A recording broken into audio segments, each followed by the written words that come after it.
ब्रह्मपुत्र नदी पर चीन क्यों बना रहा है दुनिया का सबसे बड़ा डैम? क्या इस सुपर डैम से सिर्फ बिजली बनाई जाएगी या फिर इसके पीछे छिपा है कोई बड़ा मास्टर प्लान?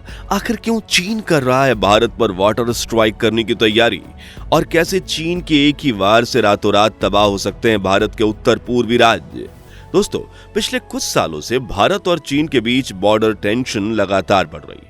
भारतीय सेना के जवान कई बार चीनी सैनिकों को छोटे मोटे कॉन्फ्लिक्ट में धूल चटा चुके हैं, लेकिन अब चीन एक ऐसा हथियार बना रहा है जो भारत के लिए चिंता का विषय बन सकता है, और वो हथियार है पानी। जी हाँ, हाल ही में चीन एक ऐसा मेगा प्रोजेक्ट शुरू कर चुका है जिसे दुनिया का सबसे बड़ा डैम कहा जा रहा है। लेकिन ये डैम सिर्फ बिजली बनाने के लिए नहीं, इसमें छुपा है एक ऐसा इरादा जो भारत की नदियों की धड़कन को रोक सकता है। ये कोई आम डैम नहीं। अगर चीन ने इसका गलत इस्तेमाल किया तो भारत के उत्तर पूर्वी राज्यों में एक ही रात में तबाही मच सकती है। अब चीन ने इसका गलत इस्तेमाल किया। अब आप सोच रहे होंगे कि क्या सिर्फ एक डैम इतना बड़ा खतरा बन सकता है? क्या ये दुनिया की सबसे बड़ी तेज बहने वाली नदियों में से एक ब्रह्मपुत्र का पानी मोड़ सकता है? और सबसे अहम सवाल, क्या भारत इस खतरे से निपट सकता है? और हाँ, तो कैसे? तो आइए जानते हैं चीन का वो सीक्रेट मास्टर प्लान जो भारत के लिए बना सबसे बड़ा अलार्म। तो बने रहिए वीडियो के अंत तक, क्योंकि जो आप जानने जा रहे हैं वो शायद आपने पहले कभी नहीं सुना होगा। दोस्तों, भारत के उत्तर पूर्व में बहने वाली सबसे बड़ी नदी जिसे हम ब्रह्मपुत्र कहते हैं, वो दरअसल अपनी यात्रा तिब्बत से शुरू करती है, जहां इसे कहा जाता है यारलुंग तांग्सो। ये नदी हिमालय के सबसे ऊंचे पहाड़ों से निकलकर करीब 3000 किलोमीटर से भी ज्यादा लंबा सफर तय करती है और भारत के असम, अरुणाचल और पश्चिम बंगाल जैसे राज्यों को हरियाली और समृद्धि से भर देती है। लेकिन अब इसी ब्रह्मपुत्र के रास्ते पर एक नई गंभीर चुनौती खड़ी हो रही है। दिसंबर 2024 में चीन ने यारलुंग तांग्सपो पर दुनिया के सबसे बड़े हाइड्रो पावर प्रोजेक्ट को मंजूरी दे दी है। ये डैम भारत की सीमा के बेहद पास तिब्बत में मेडोंग जिले में बनाया जा रहा है, जहां ये नदी हिमालय के मोड़ पर मुड़ती है और भारत में प्रवेश करती है, और इस जगह को कहा जाता है ग्रेट बैंड। अब देखने जाओ तो इतिहास में हिमालय भारत का हिस्सा था, लेकिन अब इसे दोनों देश बांटते हैं। इसी वजह से चीन हमेशा ब्रह्मपुत्र नदी को लेकर भारत को धमकियां देता आया है कि ये हमारी नदी है, हम इसका प्रवाह रोक सकते हैं, वगैरह वगैरह। लेकिन इंटरनेशनल लेवल पर नदियों को लेकर कई कानून हैं और कोई भी देश इस तरह अचानक पूरी नदी मोड़ नहीं सकता। ऐसे में चीन ने एक अनोखा पैंतरा आजमाया और यहाँ हाइड्रो पावर प्रोजेक्ट लगाने के बहाने से डैम प्रोजेक्ट को मंजूरी दे दी, वो भी भारत या बांग्लादेश से बात किए बिना।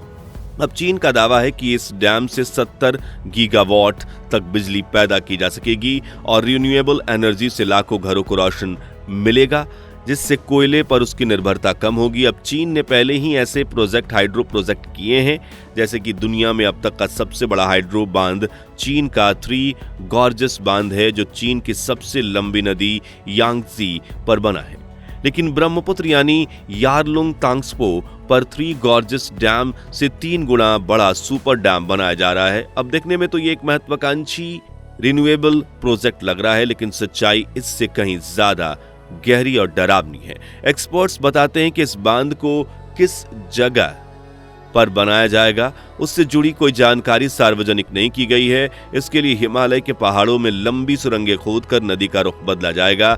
जब सुरंग में बड़ी मात्रा में पानी तेजी से निकलेगा तो पावर जनरेट टरबाइन घूमेगी, जिससे बिजली बनेगी और इसमें तिब्बत के लाखों लोगों को विस्थापित करना पड़ेगा। क्योंकि थ्री गॉर्जस बांध बन रहा था तब 10 लाख लोगों को विस्थापित किया गया था।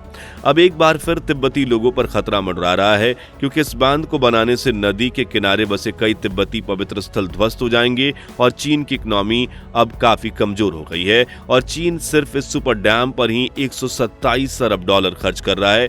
ऐसे में पुनर्वास करने वाले तिब्बती लोग बेरोजगारी का शिकार हो सकते हैं। लेकिन इस बांध से तिब्बती लोगों में भी बड़ा खतरा मंडरा रहा है और भारत पर भी उससे बड़ा।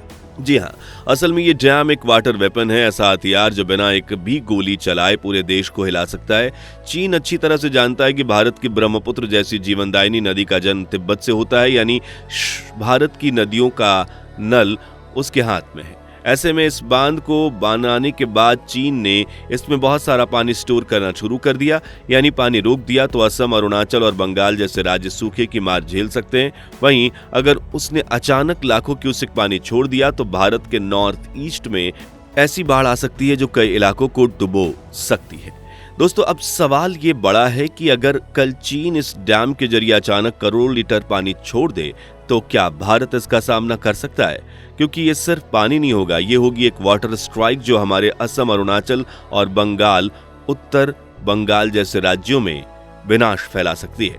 गांव डूब सकते हैं, खेत बर्बाद हो सकते हैं और करोड़ों लोगों का जीवन संकट में पड़ सकता है। तो इसका जवाब है हाँ, समाधान भारत के ही हाथ है, जो है रिवर डिफेंस सिस्टम, जिसके लिए भारत 3 काम कर सकता है। भारत सरकार ने इस पर काम भी शुरू कर दिया है। नंबर 1, एंट्री पॉइंट पर स्टोरेज बैराज और डायवर्जन टनल्स बनाना। जहां ब्रह्मपुत्र भारत में प्रवेश करती है, यानी अरुणाचल प्रदेश के सीमावर्ती इलाके, वहां ऐसे बड़े बड़े स्टोरेज बैराज, कंट्रोल गेट्स और डायवर्जन टनल्स बनाए जाएं जो अचानक से आने वाले फ्लड वाटर को तुरंत रोक सकें या दिशा बदल सकें। इससे अगर चीन करोड़ों लीटर पानी छोड़े तो वो सीधे शहरों और गांवों में तबाही न मचाए। दूसरा, भारत का अपना high capacity hydro power project. अगर चीन ब्रह्मपुत्र पर डैम बनाकर लगभग 60,000 के लगभग मेगावाट बिजली बना सकता है तो भारत क्यों नहीं? अरुणाचल, सिक्किम और नॉर्थ ईस्ट में मौजूद जल शक्ति को अगर हम सही दिशा में लगाएं तो न सिर्फ हमारी ऊर्जा जरूरतें पूरी होंगी बल्कि हम एक हाइड्रो पावर सुपर हब बन सकते हैं। इससे हम चीन की स्ट्रेटेजिक चालों का जवाब विकास से देंगे, विनाश से नहीं। तीसरा, all India river connectivity system.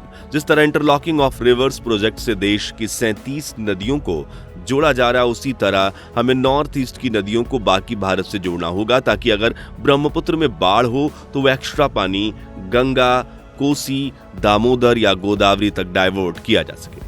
ये एक ऐसा सिस्टम होगा जो केवल प्रलय को टालने के लिए नहीं बल्कि भारत को हरियाली, बिजली और पानी में आत्मनिर्भर बनाने के लिए तैयार किया जाएगा। दोस्तों, चीन को ये सुपर डैम बनाने में करीब 10 साल लग ही जाएंगे। ऐसे में अगर भारत सरकार इन तीनों तरीकों को एक साथ और भी कदम उठाकर पानी को कंट्रोल करने की पूरी तैयारी कर लेती है तो चीन के वाटर स्ट्राइक के मंसूबे फेल हो जाएंगे।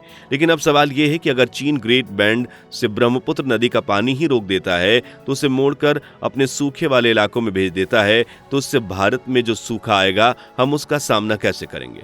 तो इसका सीधा जवाब है कि चीन के पानी रोकने से ब्रह्मपुत्र में सूखा आएगा ही नहीं। जी हाँ, हम मजाक नहीं कर रहे, क्योंकि सच्चाई यह है कि ब्रह्मपुत्र का सिर्फ 30 से 35% पानी ही चीन से आता है, वो भी तिब्बत के ग्लेशियरों और सीमित बारिश से।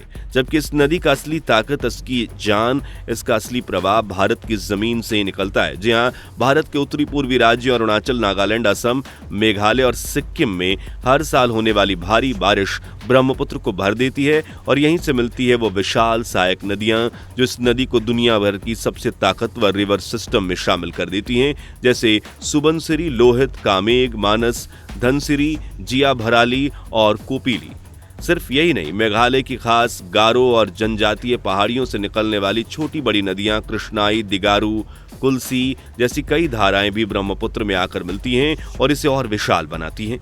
अब जरा आंकड़ों पर नजर डालें तो जब ब्रह्मपुत्र टूटिंग नाम की जगह से भारत में प्रवेश करती है तब इसका औसत प्रवाह लगभग 2000 से 3000 क्यूबिक मीटर प्रति सेकंड होता है। लेकिन जैसे ही असम के मैदानी इलाकों में पहुंचती है, भारत के बाकी सहायक नदियों से मिलने के बाद इसकी जो धारा होती है वो बहुत ज्यादा बढ़ जाती है। ये वाटर फ्लो बढ़कर 15,000 से 20,000 क्यूबिक मीटर प्रति सेकंड तक पहुंच जाता है। मतलब साफ है कि ब्रह्मपुत्र भारत में प्रवेश करने के बाद 7 से 10 गुना ज्यादा विशाल होती है। यानी चीन कभी ब्रह्मपुत्र का पानी पूरी तरह से रोक नहीं सकता क्योंकि इसका 65 से 70% पानी तो भारत से ही निकलता है। लेकिन फिर भी हमें चीन के सुपर डैम बनाने के इस कदम को अनदेखा नहीं करना चाहिए, बल्कि भविष्य की वाटर स्ट्राइक के लिए तैयार रहना चाहिए। तो दोस्तों, अगर आपको भी भारतीय इंजीनियर्स और वैज्ञानिकों पर पूरा भरोसा है कि वो चीन के इस चाल से निपट लेंगे तो कमेंट बॉक्स में जय हिंद, जय भारत जरूर लिखिए। ये वीडियो पसंद आई हो तो लाइक और शेयर जरूर कीजिए। उम्मीद करते हैं आपको 5100 लाइक आप जरूर कर देंगे। ऐसी ही दिलचस्प वीडियोस देखते रहने के लिए हमारे चैनल को सब्सक्राइब करके पास वाली घंटी जरूर बजा दीजिए। जय हिंद, वंदे मातरम।